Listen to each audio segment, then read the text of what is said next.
Dans cette vidéo, nous allons revoir les formules de duplication et comment on les obtient en utilisant la forme exponentielle des nombres complexes.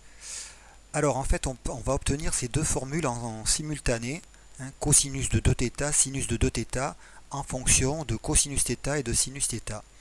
Et ces formules sont appelées les formules de duplication. Pour ça, on utilise en fait la formule qu'on a vue avec la notation exponentielle. Tout simplement, c'est que exponentielle de i de θ est égal à exponentielle de i θ, le tout au carré. Alors, pas de panique, le membre de gauche ici peut aussi s'écrire sous la forme e 2i θ. Voilà, c'est la même chose. Alors, qu'est-ce qu'on va faire? On va revenir à la définition des notations exponentielles. Ici, le membre de gauche, d'après la définition de la notation exponentielle, c'est cosinus de 2θ plus i sinus de 2θ. On peut mettre des parenthèses, c'est pas nécessaire forcément, mais bon, si vous voulez que ça soit plus clair.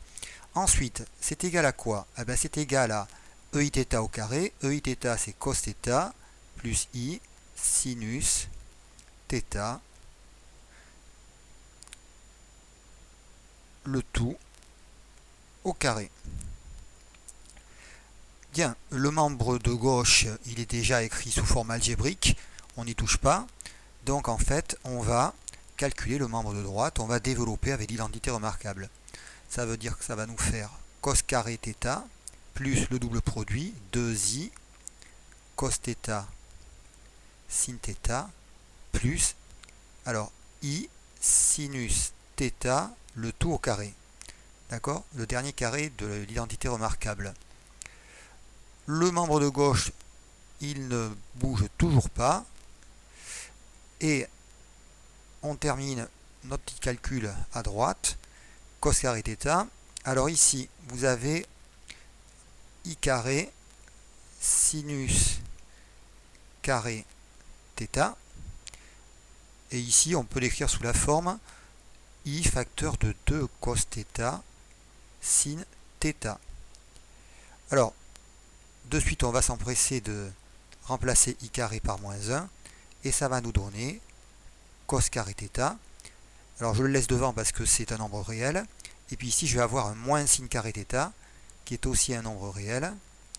D'accord? Et derrière, je dirais accroché au petit i, vous avez la partie imaginaire du nombre complexe qui est à droite. Alors je vais réécrire ici le membre de gauche, cosinus de 2θ plus i sinus de 2θ. Alors on a presque terminé, tout simplement parce que ici, que ce soit à gauche ou à droite, on a une forme algébrique. De ce côté, c'est la même chose, on a une forme algébrique. Donc, quand deux nombres complexes sont écrits sous forme algébrique et qu'ils sont égaux, on peut identifier les parties réelles et les parties imaginaires de ces deux nombres complexes. Donc, on peut égaliser, identifier, comme vous voulez, les parties réelles et imaginaires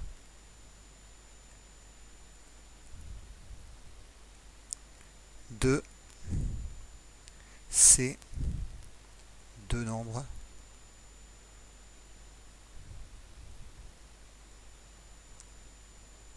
complexes. Alors ça va vous faire directement la partie réelle ici, c'est cosinus de 2θ égale l'autre partie réelle dans le membre de droite, cos carré θ moins sin carré θ. C'est exactement ce qu'on souhaitait prouver. Et puis ici la partie imaginaire, sinus de 2θ. Et là justement c'est pour ça que on a isolé le i devant, on a factorisé par i on va dire. Et bien on en déduit que sinus de 2θ est égal à 2 cos θ sin θ. Voilà, on obtient donc les formules de duplication.